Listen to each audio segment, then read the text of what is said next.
apóstolo Paulo sempre tomou precauções no seu ministério e na sua pregação, para que as pessoas não se aproximassem do cristianismo e do evangelho por causa dele.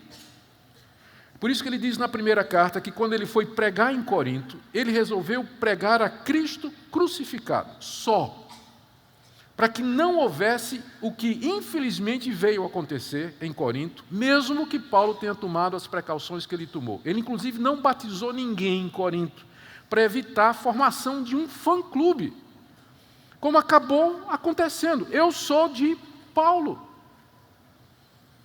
apesar de tudo que ele fez.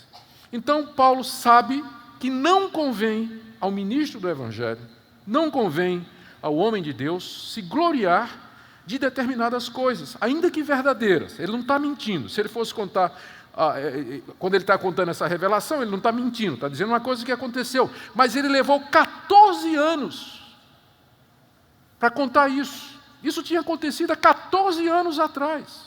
E ele nunca tinha dito. Porque não convém. Porque na hora que você conta, a atenção vem para você. O foco é em você. E essa é uma das coisas que eu gosto dos grandes pregadores puritanos, os pastores puritanos. Leia os sermões dos puritanos. Raramente eles fazem menções pessoais. Raramente eles contam experiências deles. Coisas que aconteceram. Coisas que eles viram, que experimentaram e sentiram. Não estou dizendo que a gente não pode fazer isso. Mas o cuidado que se tem para que não se faça discípulos de si mesmo, mas discípulos de Jesus. E, gente, quando eu comparo essa atitude de Paulo com o que a gente vê hoje no meio evangélico, o contraste é gritante. A fidelização de crentes, ministérios que são erguidos em torno de personalidades, de pessoas que procuram impressionar, narrando experiências, visões, sonhos, milagres e coisas assim extraordinárias, criando ministérios inteiros em torno da sua pessoa e usando o nome de Cristo e de Deus em torno disso. E essa crítica que eu estou fazendo, ela pode se aplicar a nós também no ministério, como pastores, como pregadores do Evangelho, como líderes nas nossas igrejas. Por isso Paulo diz, eu vou me gloriar, mas eu sei que isso não convém. Estou fazendo isso como que relutante por causa das circunstâncias. Então, ele note a relutância dele. Segundo, note o fato de que, como eu tinha dito, aconteceu 14 anos atrás. O que para mim é instrutivo para mostrar o seguinte: Paulo não tinha esse tipo de revelação todo dia. Quando ele procurou uma revelação da qual se gloriar, para contrapor as revelações que os falsos apóstolos estavam trazendo, ele se lembrou de uma 14 anos atrás. Por que ele não disse, olha, ontem Jesus apareceu, sentou comigo na beira da cama e nós batemos o maior papo?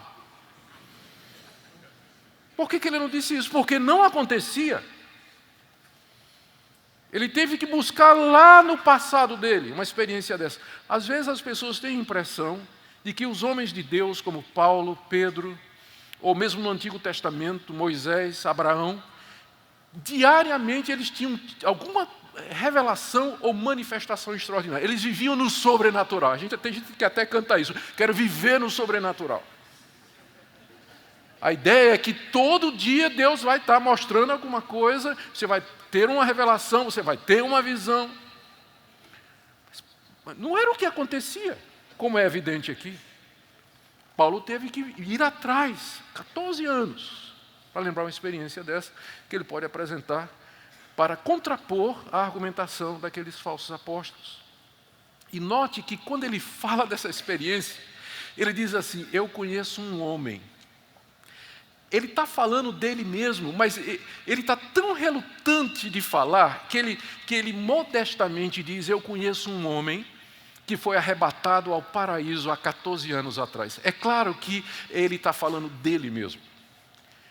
Mas ele fala quase que de uma forma, ele está usando de todos os recursos que ele pode para evitar chamar a atenção para si, colocar o holofote em cima dele.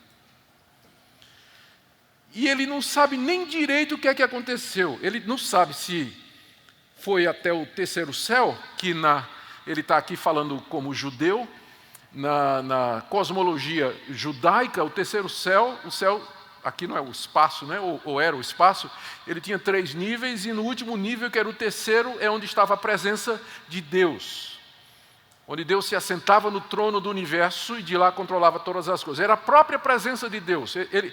Esse homem, que é o próprio Paulo, ele foi levado até a própria presença de Deus. Lá é o que ele chama de paraíso. É a mesma coisa. Terceiro céu, o paraíso, é a mesma coisa. É o mais alto que você poderia subir. Não tem mais nada dali para cima. É o máximo que você podia ir em termos de revelação. Esteve na própria presença de Deus e ouviu coisas que Paulo diz assim: eu prefiro não contar para vocês. Ao contrário de muita gente que vai pelas igrejas dando testemunho de detalhes e de coisas que eles supostamente viram da parte de Deus. Paulo não quer nem dizer o que é que ele encontrou lá no terceiro céu. Compare a atitude de um verdadeiro apóstolo com a atitude de outros que se dizem apóstolos hoje. Você já vê a diferença começar por aqui. Ele nem sabe se isso aconteceu no corpo ou fora do corpo. Em outras palavras, não sabe se foi um arrebatamento, à la Enoque, né, que ele foi levado, ou se foi simplesmente uma visão em que ele foi transportado em espírito, tipo aquela de João lá na ilha de Patmos, no capítulo 1 do livro de Apocalipse. O ponto é que Paulo, com muita relutância, ele descreve essa experiência extraordinária em que ele, ou com o corpo ou fora do corpo, foi levado à própria presença de Deus. E lá Deus falou com ele. E ele ouviu coisas que ele diz são indizíveis. Não convém falar destas coisas aqui. E ele diz: dessas coisas eu me glorio, mas eu faço isso com muita relutância. Verso 5, de tal coisa me gloriarei.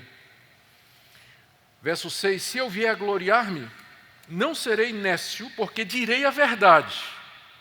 Mas eu me abstenho, para que ninguém se preocupe comigo, mais do que em mim vê ou de mim ouve. Essa é a preocupação dele. Eu não quero que vocês me coloquem numa posição a qual eu realmente não pertenço. Eu não quero que vocês me idolatrem. Eu não quero que vocês façam um fã-clube em torno do meu nome. Não quero tietagem. Porque se eu começar a contar essas coisas, é isso que vai acontecer, porque essa é a natureza humana.